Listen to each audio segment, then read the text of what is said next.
Pues estamos llegando al pasaje más precioso, la joya de la corona de todo el Antiguo Testamento.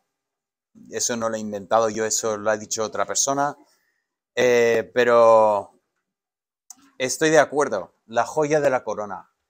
Hemos estado desarrollando ese momento, ¿no? Empezamos en el 40 con ese mensaje de consolación para el pueblo de Dios. Y luego hemos ido viendo primeramente una figura, un siervo de Jehová. ¿Quién será? Pues Ciro, pues un siervo. Otro siervo se presenta sin nombre. Luego después vemos a Israel, que tendría que haber sido el siervo de Jehová y sin embargo es inútil. Realmente ha violado el pacto de Dios. Pero volvimos a este siervo en esa segunda sección y hemos visto más sobre este siervo. Hemos visto más sobre cómo traerá justicia, que ese fue su propósito.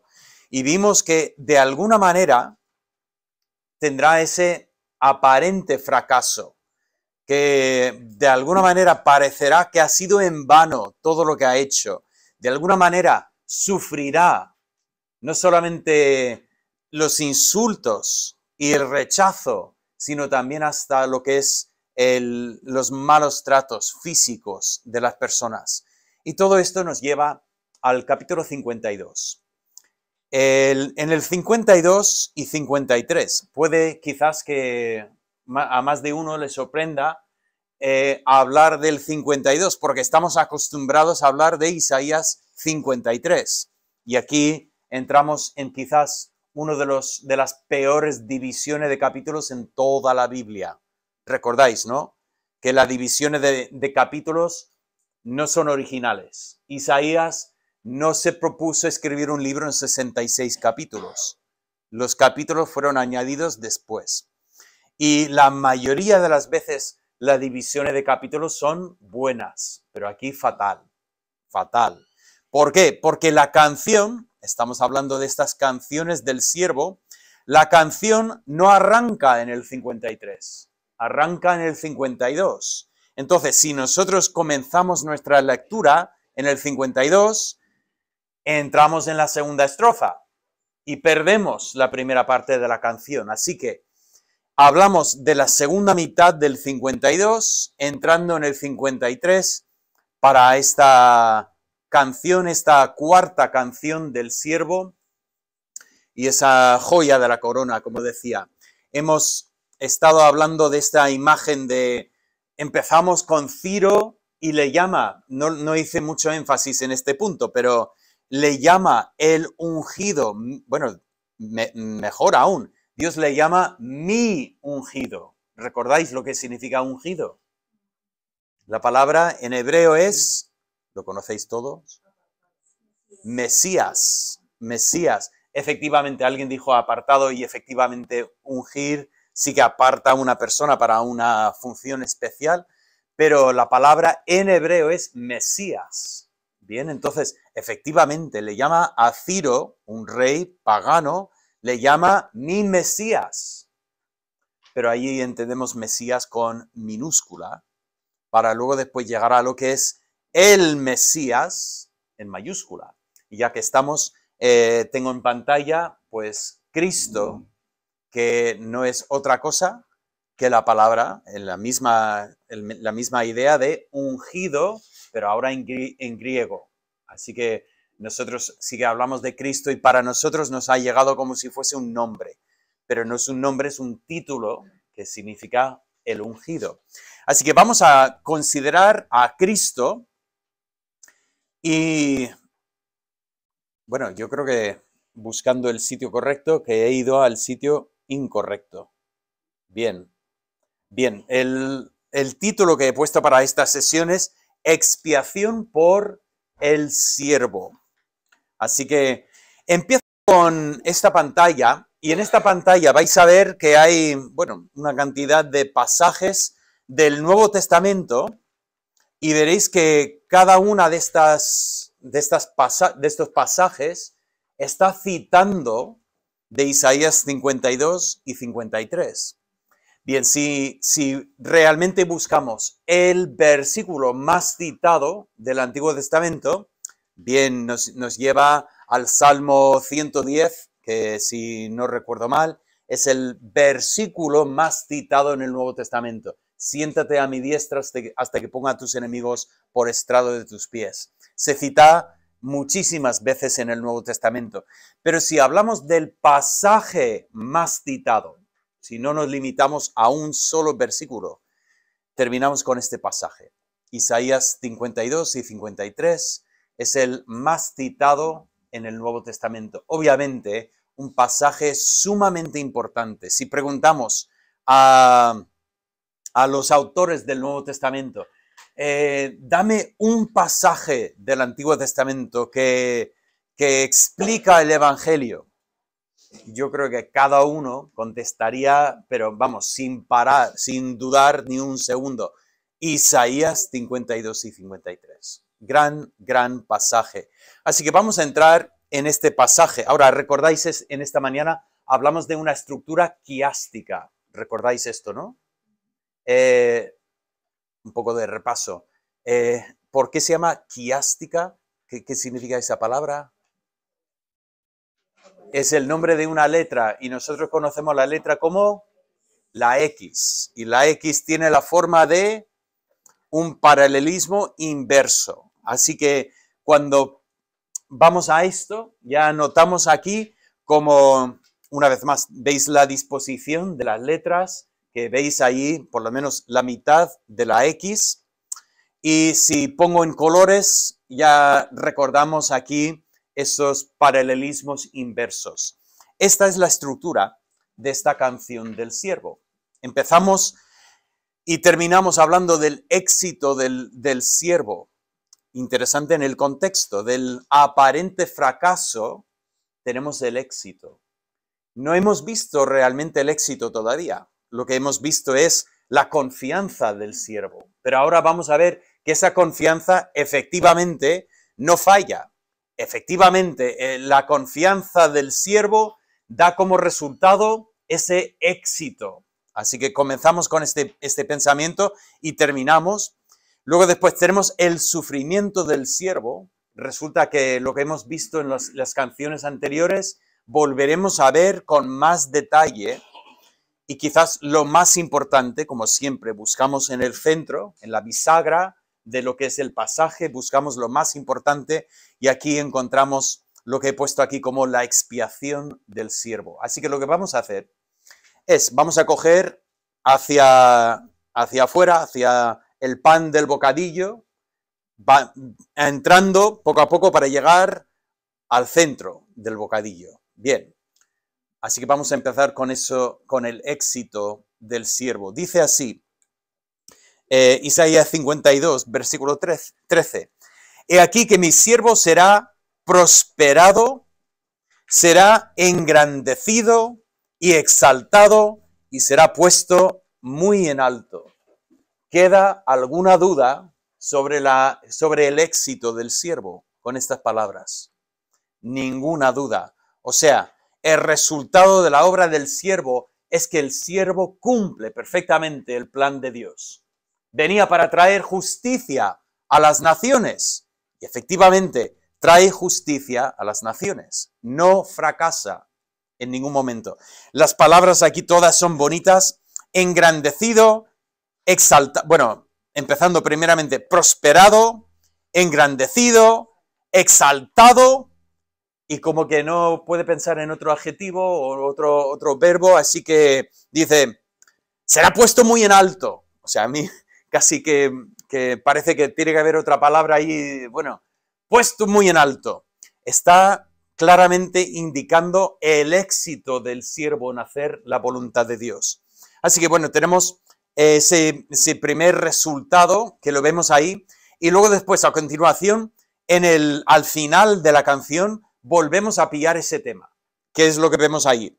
Dice en el versículo 10, con todo eso, bueno, no, perdón, la segunda parte, cuando haya puesto su vida en expiación por el pecado, verá linaje, Vivirá por largos días y la voluntad de Jehová será en su mano prosperada.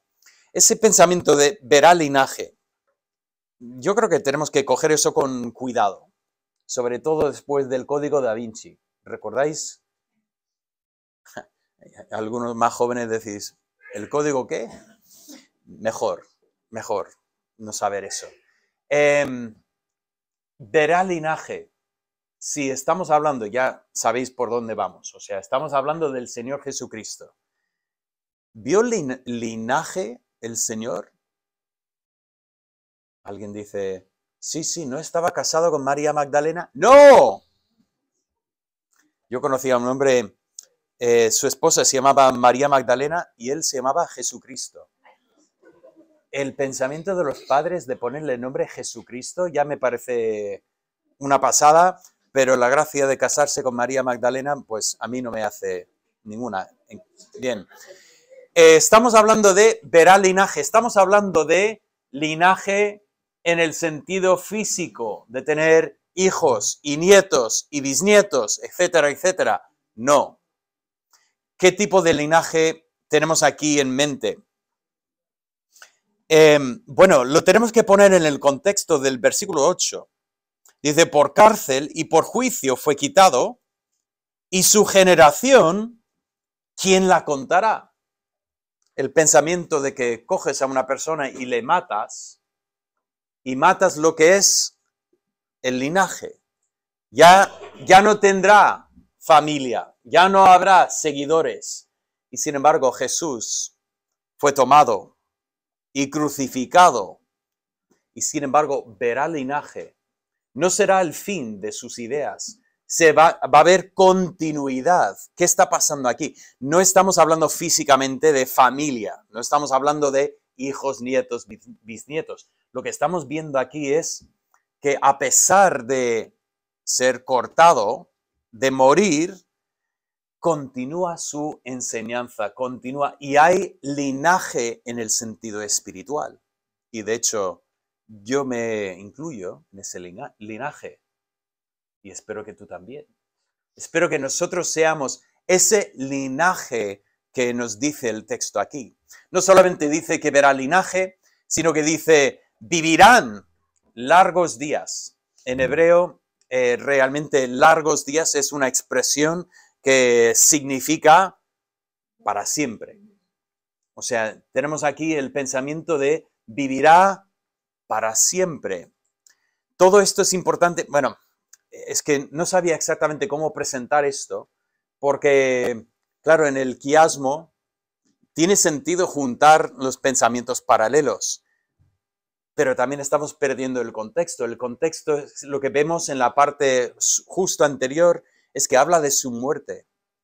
Y por lo tanto, aquí cuando hablamos de vivirá largos días, verá linaje, por cierto, no sé por qué pone vivirán largos días. Voy a hablar con mi secretario, que soy yo. Bueno, pero ese pensamiento de que muere, pero resucita, vive todavía, a pesar de haber muerto, todavía hay vida. Así que vive para siempre. Y ese pensamiento, la voluntad de Jehová será prosperada en su mano. El pensamiento de que ha cumplido la voluntad, pero esa voluntad es prosperada, o sea, aún aumenta más. Y finalmente habla de verá el fruto de su aflicción.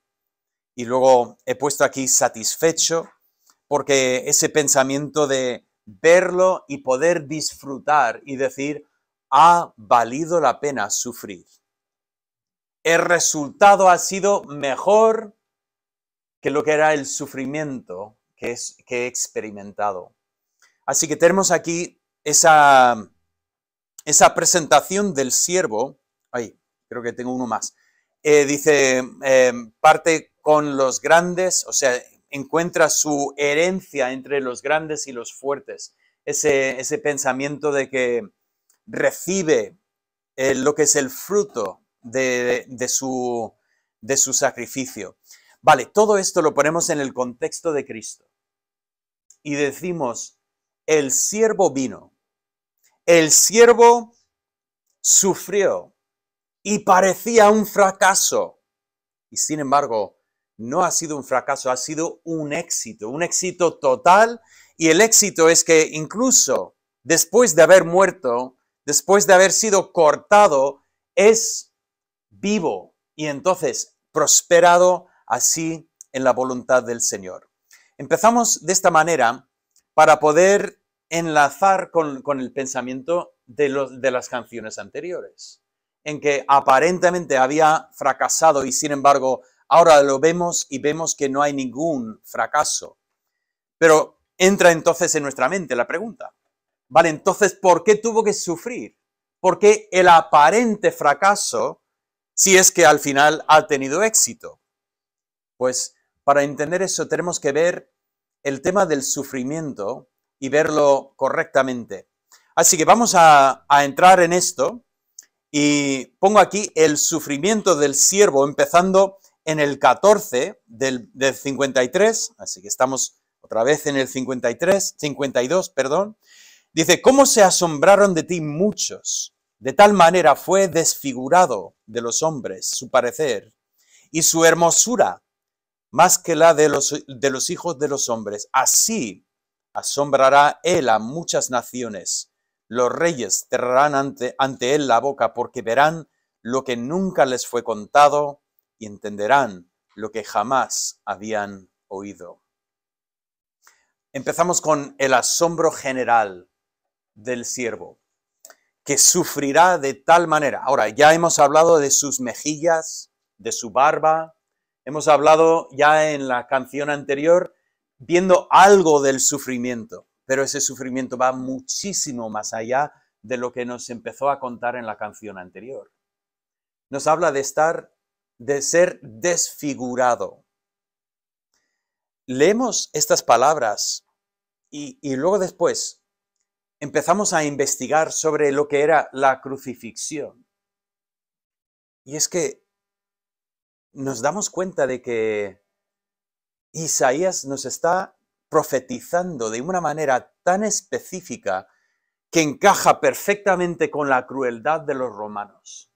Vale, hoy en día se supone que nosotros somos muy progres, muy al día, pues no hacemos sufrir a nadie. Mentira, pues hay sufrimiento por todas partes, pero se supone, ¿no? Hasta hoy en día, si todavía existe, pues algunos que practican lo que es la pena capital, pues somos tan buenos que ahora mismo pues le ponen al que ha matado a 30 personas haciendo barbaridades con ellos, ahora les pone algo y se queda dormido, y ya dormido otra cosa que hace parar el corazón y menos mal no sufre. Curioso, ¿no? Que el deseo de no hacerle sufrir. Los romanos tenían otra perspectiva. No digo que sea la correcta, pero digo sencillamente que era otra perspectiva. Los romanos decían, oye, si tú has hecho algo malo y mereces morir, pues mereces morir de la peor forma posible. Así que vamos a llamar a nuestros científicos para que nos digan la mejor forma de hacer sufrir a una persona y no dejarle morir de repente, eso sería demasiado fácil. No. Prolongarlo durante días para que esa persona sufre todo lo que se puede imaginar. Así pensaban los romanos. Y la cruz era su forma perfeccionada de hacer sufrir a la gente. Lo tenían estudiado. Lo tenían preparado de una manera que podían hacer durar esa muerte durante días. No sé si la habéis visto, si estáis de acuerdo o no estáis de acuerdo, pero cuando Mel Gibson sacó la película La Pasión del Cristo, es una película católica. Él fue inspirado por una monja del siglo XIII que tuvo visiones de Jesús y él metió estas visiones al mismo nivel que la Escritura. O sea, está claro que ese es uno de los grandes fallos de Roma, que no acepta la autoridad de las Escrituras, siempre tiene una autoridad paralela, y eso es por eso que el catolicismo siempre cojea, porque no puede reconocer la autoridad de la palabra de Dios y termina siempre dividiendo y siguiendo otra autoridad. Pero en esta película, si la visteis, igual había momentos que no podíais ver la pantalla más. Igual había momentos en que teníais que sencillamente desviar la mirada porque era tan cruel. Ahora, no creo que haya quedado corto Mel Gibson en esta película. O mejor dicho, no creo que haya exagerado en esta película. En todo caso, a lo mejor quedó corto en lo que estaba mostrando ahí. Era así de cruel la forma en que los romanos crucificaban. Y cuando leo esas palabras, fue desfigurado. Su hermosura, cosa que ni se podía contemplar. Esa es una descripción real de lo que ocurrió aquel día en el monte del Calvario. Imagino que si nosotros pudiéramos contemplar de verdad la escena, nos quedaríamos asombrados al poder artístico de dibujar una crucifixión tan limpia y tan blanqueado, porque sinceramente ningún crucifijo que se pueda ver ni se acerca a lo que sería ver un cuerpo colgado así. Estoy seguro que para muchos que veían eso, decían, es que ni parece una persona, ya parece un trozo de carne que está ahí expuesta, no parece un cuerpo humano, que habían trabajado para hacer sufrir de tal forma que su cuerpo estaba roto, completamente machacado, y sin embargo si seguía con vida, y hubiera seguido con vida durante tiempo más si los judíos no hubieran pedido la rotura de las piernas para hacer más rápido la muerte. Digo todo esto para decir, el asombro general que describe Isaías aquí encaja perfectamente con la crucifixión de Jesús. Ahora, hay un detalle curioso en cuanto a esto. Los judíos de religión judía, tienen sus sagradas escrituras. Para ellos es un libro sagrado y lo leen como parte de la sinagoga, o sea, van leyendo pasajes de su Torá.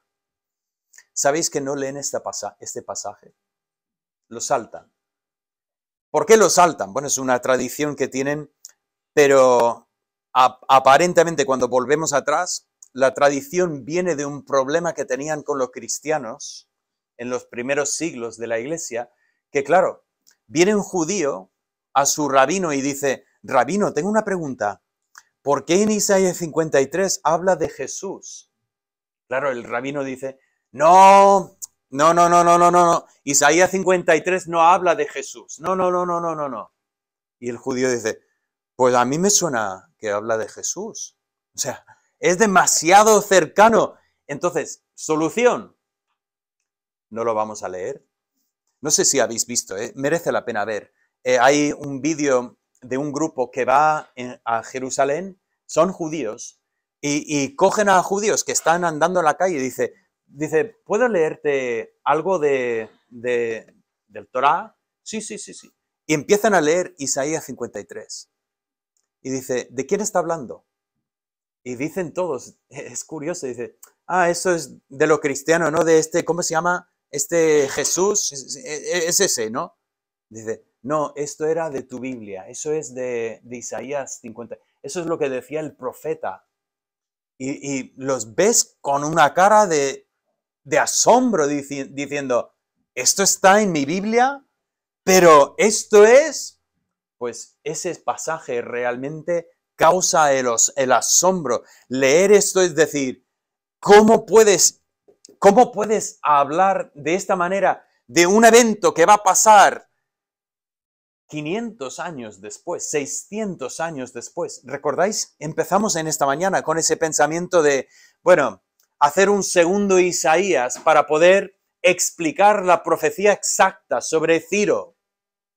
Pues mira, tenemos un problema mayor ahora, porque ahora tenemos una profecía tan exacta, pero no es de Ciro de 150 años después del tiempo del profeta, es de Jesús después de que tenemos copias y traducciones de Isaías. Está claro que aquí tenemos una profecía que es divina sobre la persona de Jesús. Empezamos con este asombro, continuamos con lo que es el resultado. Dice, verán lo que, bueno, sí, y se asombrarán él, a muchas naciones los reyes cerrarán la boca porque verán lo que nunca les fue contado y entenderán lo que jamás habían oído. Ese rociamiento que he puesto aquí no sale en la traducción. Es una pena que en la traducción vemos y no vemos exactamente este pensamiento, pero realmente la palabra en hebreo nos lleva otra vez al tabernáculo cuando hacían rociamiento de sangre. Y realmente ese rociamiento al final se pierde un poco en la traducción, pero ya está entrando en ese tema de realmente lo que es la expiación del siervo, que no es una muerte cualquiera, es una muerte que tiene un propósito. Y por lo tanto, ya llegamos a la pregunta del 53.1. No sé si antes, al leer 53, el 53, si habéis dicho, arrancamos con esta pregunta y no entiendo bien lo que hace esta pregunta. Lo podemos comprender un poco mejor cuando lo ponemos con los versículos del 52. ¿Quién ha creído nuestro anuncio y sobre quién se ha manifestado el brazo de Jehová? Es para decir, este siervo que cumple la voluntad de Dios, pero que fue cortado, desfigurado, lo anunciamos y ¿quién lo cree? La gente no lo quiere creer. Ahora, vamos a continuar. Bueno, un punto más, o dos, sí, un punto más. Aquí el versículo 2 dice, subirá cual renuevo delante de él y como raíz de tierra seca, no hay parecer en él ni hermosura, le veremos, mas sin atractivo para que le deseemos. Bien, ese un poco nos da ese renuevo, ¿vale? Que crece, pero que de alguna manera no tenía nada que obligar a la gente a quererlo, ¿vale? Todo esto nos está puesto en el contexto del sufrimiento de este siervo. Este siervo que es desfigurado, realmente se había presentado a su pueblo y sin embargo su pueblo no había podido comprender quién era, ni apreciar quién era.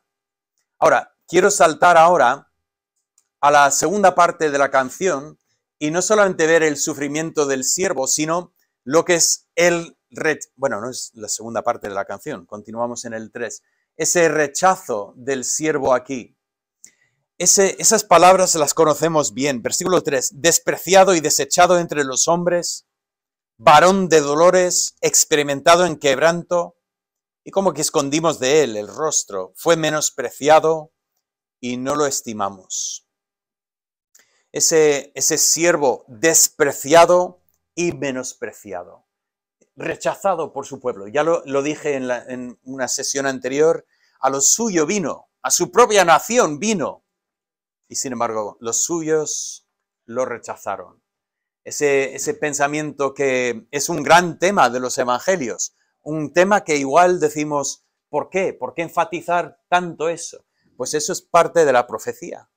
Es parte de la comprensión de que esto fue lo que Dios había dicho que iba a pasar con su hijo, que su hijo sería desechado. Lo verán sin hermosura, lo verán como uno más. ¿Qué más da? Olvídalo, no tiene importancia. Un varón de dolores. Ese pensamiento nos habla de una persona que tiene costumbre sentir el dolor humano. Es interesante, a veces imaginamos a Jesús un poco como teniendo esta vida perfecta, ¿no? Y no me malentendáis, o sea, hablamos de su vida perfecta y decimos que cumple perfectamente la voluntad de Dios en todo. Pero ¿significa eso que Jesús nunca sufrió, nunca experimentó lo que era el dolor? Una de las cosas que la mayoría de los intérpretes ven y están de acuerdo es que Jesús perdió a su padre. Es interesante que José, vale, si lo conocemos como San José, yo suelo llamarlo simplemente José, lo vemos mucho en la niñez de Jesús. Efectivamente, cuando empieza su ministerio, dice, ¿no es este el hijo del carpintero? O sea, ni tienen su nombre claro, pero saben quién es su familia. Pero ¿dónde está José en su vida? No está.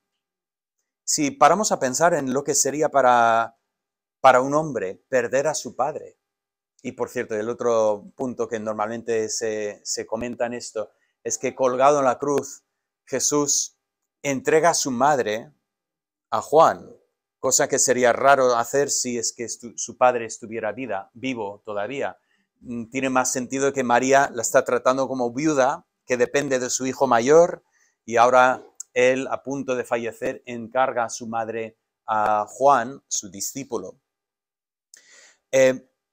Pero curioso pensamiento, ¿no? Que Jesús es un varón de dolores. Sabía lo que era perder a una persona que quieres, una persona que necesitas en tu vida, perder a tu padre. Era una persona que sabía lo que era sentir el odio y el desprecio de sus hermanos, mucho antes de sentir el odio y el desprecio de los fariseos. Pero luego después vinieron esos también para despreciarle. Era un hombre que sabía lo que era experimentar la tentación, experimentar dificultades, ver cómo todos dan la vuelta y se van, y mirar a los tuyos y decir, ¿vosotros también os vais? Un hombre que sabía lo que era tener un primo que termina en la cárcel y le afecta tanto que cuando le llega la noticia está conmovido y dice, vamos a retirarnos aparte, necesito tiempo. Era un hombre, un varón de dolores, que sabía lo que era sufrir eso. Un hombre que la noche antes de su muerte, sabiendo lo que estaba por delante, toma 3 de los discípulos más cercanos y dice, velad conmigo, orad por favor conmigo. Y cuando se aparta un poco y vuelve y los encuentra dormidos, dice, ¿no podíais velar 1 hora? ¿Cómo sería sentir esa soledad, que no tienes a nadie contigo? Todos te abandonan.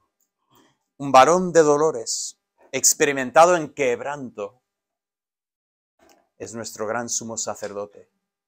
Que cuando nosotros vamos a Él con nuestro quebranto, no está diciendo, no te entiendo, ¿de qué me hablas? Recuerdo en la universidad, me junté con un chico para estudiar con él, porque sacaba muy buenas notas. Y dijo, me preguntó, dice, ¿qué sacaste en el último examen? Digo, bueno, saqué un 7,9 o algo así. Me dice, ¿7,9? ¿Cómo sacas una nota así? Él sacaba 10 en todos los exámenes. Y la verdad es que no me ayudó para estudiar para nada porque no comprendía mi caso. Dice, bueno, dice, las fechas no tiene que estudiarlas porque ya se saben, ¿no? ¿Cómo se saben? Esa es la gran pregunta. No. Y dice, no sabe. Dice, ¿cómo? O sea, no tenía palabras porque no me comprendía. Nosotros tenemos un gran sumo sacerdote que venimos a él y nos comprende porque es un varón de dolores experimentado en quebrantamiento. Y sin embargo nosotros como que escondimos de él el rostro, como nosotros un poco, como que nosotros estamos por encima de él, como que, madre mía, no estimamos a este.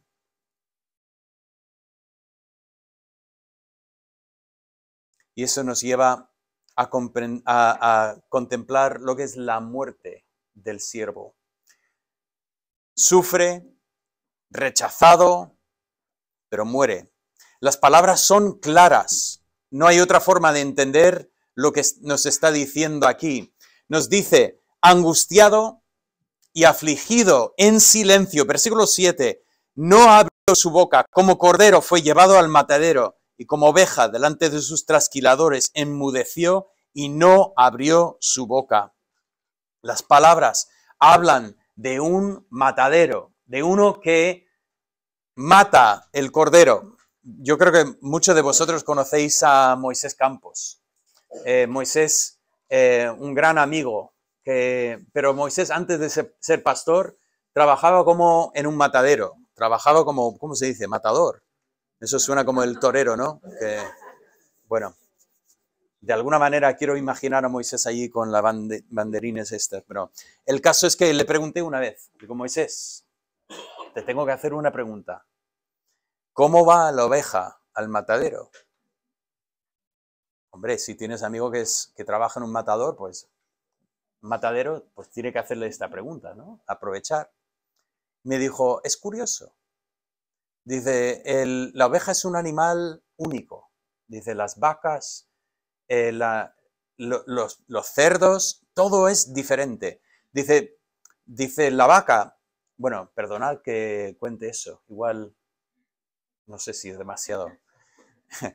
La vaca le ponen en unos carriles y claro, llega el momento en que no se puede volver atrás, pero la vaca ya sabe lo que viene y de alguna manera se le nota inquieto y luego después el momento es lo más humano posible, ¿no? Rápido para que no sufra, lo que decíamos antes. Dice, pero sabe lo que viene. Dice, los cerdos igual. Dice, chilla, bueno, incluso tenemos la expresión, ¿no? Chilla como un cerdo, bueno. Dice, las ovejas no. Dice, nos mandaban a una habitación con 30 ovejas y un cuchillo. Decía, tú entrabas en la habitación y cogías la primera, lo matabas y lo ponías al lado. Decía, y la otra estaba ahí esperando su turno. Y dice, no corrían, no, es que no tiene explicación. Y digo, qué curioso, ¿no? Dios ha creado un animal así, que es contra naturaleza. Y sin embargo, Dios ha creado un animal así porque de alguna manera estaba preparándonos para entender cómo su Hijo iba a ir a la muerte. Esa imagen de uno que acepta y ahí no abre la boca. Si nos queda alguna duda de que nos está hablando de la muerte, llegamos al versículo 8 y nos dice, por cárcel y por juicio fue quitado. Ese pensamiento de que lo metieron en la cárcel, luego le hicieron un juicio y así lo quitaron de en medio. Y su generación, ¿quién la contará? Porque fue cortado de la tierra de los vivientes y por la rebelión de mi pueblo fue herido. Ese pensamiento de cortado y luego herido habla de una violencia, habla una vez más es una imagen que claramente nos lleva a la muerte.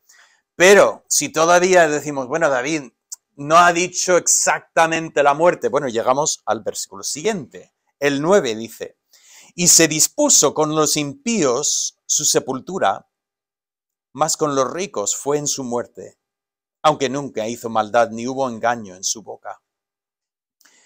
Cuando llegamos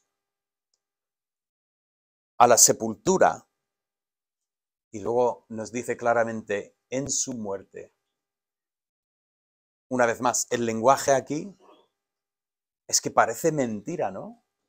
Que esas palabras fueran escritas en el año 700 antes de Cristo.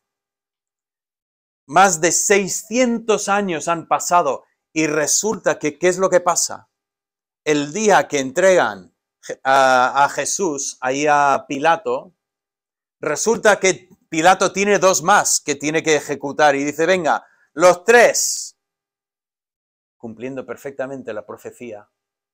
Y sin embargo, en un principio iban a sacar a los 3 de la cruz y los 3 iban a ir al mismo agujero. pero aparece uno inesperado, un rico, y dice, al de en medio no, yo pido su cuerpo, lo quiero poner en mi tumba. Y ahí pusieron el cuerpo de Jesús en una tumba nueva que jamás se había usado, en la sepultura de un rico, cumpliendo perfectamente las palabras de esta profecía. Y lo más curioso, no hay ningún indicio de que Nicodemo supiera o lo tuviera presente. Desde luego los apóstoles no tenían nada en el radar sobre este pasaje, que podrían haber dicho cuando entró Jesús en Jerusalén, en ese pollino. Podrían haber dicho, mira, como Zacarías. Pero parece ser que en el momento como que estaban viviéndolo, pero no lo sabían. Y cuando llega el momento, ¿dónde están los discípulos? Huidos. No tienen ni idea de que están cumpliendo la profecía. Así, de esta manera, Dios da testimonio de que su palabra no es la manipulación del ser humano que dice, bueno, Dios lo ha dicho, así que vamos a intentar hacerlo tal como Dios ha dicho. No, el ser humano era completamente ignorante de lo que había dicho aquí. Y solo es después que empiezan a leer y dicen, pero eso lo hemos hecho nosotros. Esto estaba todo dicho y fue tal como ocurrió al final. Es que Dios cumple su propósito siempre. Y finalmente, leemos en el 10 este versículo que es difícil leer, honestamente. Con todo esto, Jehová quiso quebrantarlo, sujetándole a padecimiento. Jehová quiso quebrantarlo. ¿Cómo lees eso? Que el Padre dijo, esa es mi voluntad, que mi Hijo amado sea quebrantado. Yo te digo como padre, si yo pudiera sufrir para que mis hijos no sufran, yo sufro. Yo no quiero que mis hijos sean quebrantados. Y sin embargo, leemos del Padre que quiso quebrantarlo. Obviamente no estamos hablando del abuso. Hay algunos que leen este pasaje y acusan a Dios de abuso. No es que Él quiso quebrantarlo por placer de alguna manera. No es eso. Lo tenemos que poner en el contexto de Juan 3:16. Porque de tal manera amó Dios al mundo, que vamos a ver si podemos de alguna manera abrir nuestra mente para comprender la anchura del amor de Dios. De tal manera amó Dios al mundo que ¿qué? Vale, yo voy a jugar un poco con lo que dice Juan y aprovechar Isaías y decir, porque de tal manera amó Dios al mundo que quiso quebrantar a su Hijo. Su amor era tan grande que incluso permite que su Hijo sufra. Y su Hijo sufre para que nosotros no tengamos que sufrir. Esa es la gran bendición, que Dios quiso quebrantarlo para que no tuviera que quebrantarnos a nosotros. Y entramos en este mensaje, que ¿cómo podríamos ver este mensaje y que no nos mueva? Es imposible. Es imposible comprender lo que es el mensaje de salvación y no sentir el asombro de decir, ¿por qué? ¿Por qué haría Dios esto? No tengo explicación.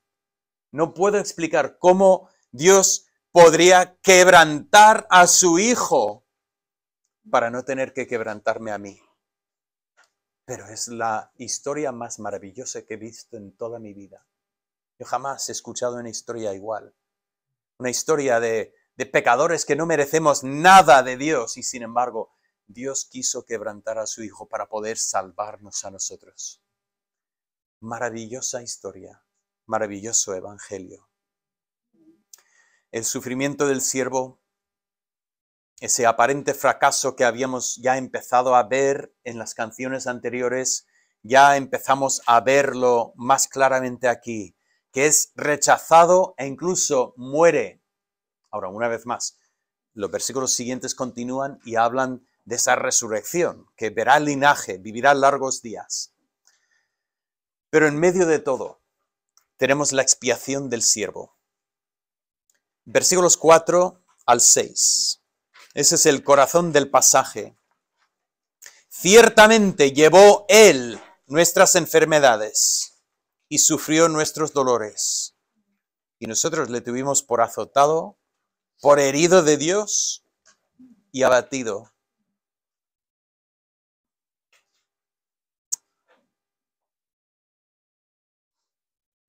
Empezamos con ¿por qué sufrió? ¿Por qué tuvo que sufrir Jesús? Empezamos por esta pregunta. ¿Por qué quiso quebrantarlo el Padre? Y la respuesta es porque alguien merecía ser quebrantado. Porque la paga del pecado es muerte. Desde la primera página de las Escrituras, Dios decía al hombre y su mujer, no comáis del árbol, porque en el día que comáis del árbol, ciertamente moriréis. O sea, el pecado trae muerte. Cuidado, no pequéis, que vais a morir. Y por lo tanto, cuando Adán y su esposa pecaron, así nos dice Romanos que entró la muerte en el mundo. Y así entrando la muerte, bueno, entró el pecado y por el pecado la muerte, y así de esta manera la muerte ha pasado a todos. Todos merecemos la muerte. Ahora, nosotros los rebeldes, nosotros los pecadores, nosotros los que merecemos este castigo, y sin embargo aquí tenemos el gran intercambio. Y nos dice el pasaje, Él herido fue por nuestras rebeliones. Bueno, debería decir un poco del 4, lo que estaba leyendo antes. Curiosamente, Él sufrió llevando nuestras enfermedades, nuestros dolores, pero ¿cuál es nuestra percepción? Qué fácil es decir, este está mal, este ha hecho algo mal. ¿Qué decían los que estaban ahí en la cruz aquel día? Más de lo mismo. Mira lo que habrá hecho para que Dios le castigue así. Pero aquí viene y ahora quiero notar una cosa, porque hemos hablado de estas canciones y comentamos que las últimas 2 canciones que vimos habla del siervo, habla en primera persona. ¿Recordáis eso, no? Ahora, uno de los misterios, ¿de quién es la voz esta?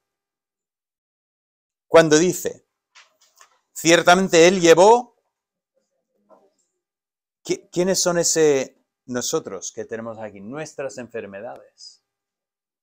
Es curioso porque no dice, Él llevó mis enfermedades, sino que de repente empieza a hablar en plural. Tengo la sensación de que aquí habla efectivamente el profeta, habla Isaías, pero habla en voz nuestra, habla en nuestro lugar y empieza a decir, mira, nosotros nos rebelamos, pero en vez de que caiga el castigo sobre nosotros como debería haber sido, Él fue herido. Nosotros pecamos, pero Él fue molido. Y luego gira el pensamiento. Él recibió la llaga, pero nosotros la cura. Él fue castigado y nosotros gozamos de paz. ¿Lo veis? ¿Veis lo que está haciendo? La primera parte, las primeras 2 frases aquí, habla de la consecuencia del pecado, que Él toma la consecuencia sobre Él. Pero las otras 2 frases hablan de lo que es el beneficio y nosotros recibimos el beneficio. Él toma todo lo malo y nosotros tenemos todo lo bueno. Fijaos que es único. No hay nada más en el mundo que funcione así. Todo en el mundo funciona mediante un modelo de negocios. Tú tienes algo que quiero yo tengo algo que quieres tú. Tú tienes un producto, yo tengo dinero. Yo doy mi dinero, tú me das el producto. y nos vamos a casa contentos los dos. Porque cada uno hemos recibido lo que buscábamos. El Evangelio no es un negocio. Porque no es que, bueno, Dios nos da, pero nosotros le damos a Dios y así Dios se va contento porque Él también ha recibido algo. Es que lo único que yo di era el castigo que yo merecía. Cristo tomó mi castigo sobre Él y encima yo tomo sobre mí lo que es su justicia, su perfecta justicia. Eso es lo que es incomprensible del mensaje del Evangelio, porque es pura gracia. Dios no nos salva para poder, oh, menos mal, que tengo otro de mi lado. No. ¿Qué somos para Dios? Nada. Es pura gracia. Y lo vemos tan claramente expuesto así en la canción. Así que esa equivocación de los que lo rechazaron fue herido por Dios, como vimos, ahí lo comentaba. Pero el gran resumen, el versículo 6, quedaros con esa preciosa verdad de esta sesión. Versículo 6. Todos nosotros nos descarriamos como ovejas. Tengo que contarlo. Recuerdo a Andrés, que hace años me contó. Era recién, habíais conseguido a Yerdi y me contó Andrés, voy a conseguir ovejas y voy a tener ovejas en Ayerdi. Lo bueno de contar eso de Andrés es que nunca se acuerda Andrés de esas cosas, así que me da una libertad para contar las historias porque me dijo, voy a comprar ovejas y voy a tener ovejas, porque la Biblia habla mucho de las ovejas. Y me pareció a mí genial. Yo estaba ahí, ¡wow!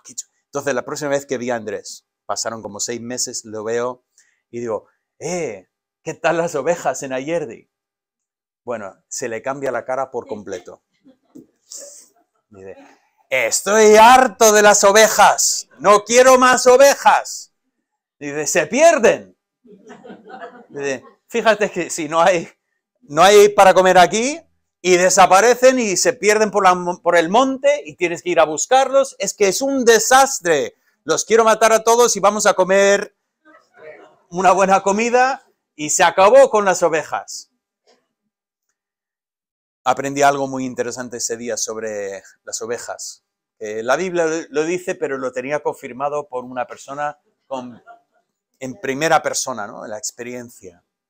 Todos nosotros somos tontos. Somos estas ovejas que empezamos a comer y no estamos mirando por dónde vamos y de repente levantamos la cabeza y decimos, no sé dónde estoy. Espero que alguien venga a buscarme porque yo no puedo volver por donde tengo que ir. Además me decía que eran tiquismiquis, que solo comían ciertas cosas y lo que no les gustaba no lo comían. Entonces ayer era un desastre porque no comían para dejarlo todo parejo y bonito. Nosotros somos ovejas, somos así de tontos. Y cada uno de nosotros nos hemos descarriado, cada uno de una manera. Y claro, miramos a los que se descarrían, pero de una forma escandalosa y digo, uff, estas ovejas que sí que son malas. Pero es que lo que no nos damos cuenta es que cada uno de nosotros, a nuestra manera, nos hemos descarriado del camino. Y así continúa, no solamente nos hemos descarriado, cada uno nos dice, se apartó por su propio camino, y aquí viene lo precioso, mas Jehová cargó en él nuestro pecado. Y de repente, si no lo íbamos entendiendo, de repente lo vemos tan claramente. Ese siervo que habíamos conocido en el 40, que venía uno preparando el camino delante de él. Lo habíamos visto en el 42, que tenía el Espíritu Santo sobre él y venía para traer justicia. ¿Cómo vas a traer justicia? Lo vemos en el 49 y decimos, pero parece que va a fracasar, sufrirá en el 50. Y decimos, de repente empezamos a entender por qué él vino y cómo traerá justicia. Él viene y toma sobre sí nuestra rebelión. Él cargó todos nuestros pecados. Y así tenemos esa capacidad de leer como lo que vemos en el 5, y por su llaga fuimos nosotros curados. Cuando celebramos la mesa del Señor, qué precioso momento de celebrar la mesa del Señor. Espero que en tu iglesia disfrutes mucho de ese momento en tomar los elementos. Pero cada vez que yo tomo estos elementos, cada vez que rompemos el pan, yo pienso en estas palabras. Yo pienso en el Hijo de Dios desfigurado ante los hombres. Y cada vez que yo rompo ese pan, yo pienso en el cuerpo del Señor que fue roto por nosotros. Yo creo que es lo que quería que hiciéramos. Yo creo que ahí delante de los discípulos rompí el pan. Igual los discípulos decían, ¿por qué? ¿Por qué rompe el pan? Y luego pasan unas horas y Juan por lo menos contempla desde el pie de la cruz y solo ve esas manos rompiendo el pan. Pero qué preciosa verdad que Él fue roto por nosotros. Él cargó con nuestra culpa. ¿Con qué fin? Para que nosotros seamos curados.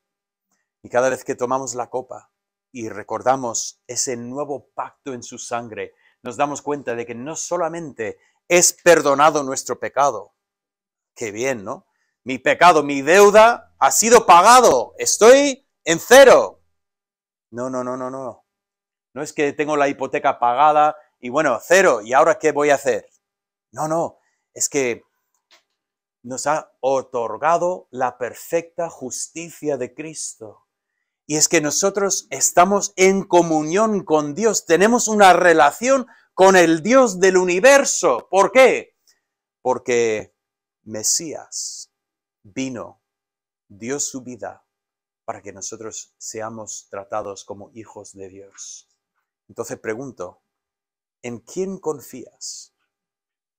¿Cómo podríamos confiar en nadie más teniendo esa gran salvación? Padre Santo, te quiero dar las gracias por el Señor Jesucristo, que fue desfigurado, rechazado, quebrantado dentro de tu voluntad, para que yo jamás sufra la consecuencia de mi pecado. Ninguna condenación hay para mí, porque yo estoy en Cristo Jesús. Gracias por esa gran verdad. Y Padre, tú has puesto esta gran verdad en nuestras manos para compartir con otros. Perdóname, Padre, por todas las veces que pierdo oportunidades de contar esa gran verdad a otros. Y abre delante de nosotros oportunidades para que nosotros aprovechemos y contamos esa gran misericordia que has tenido con nosotros. Gracias te damos en el nombre de nuestro Salvador.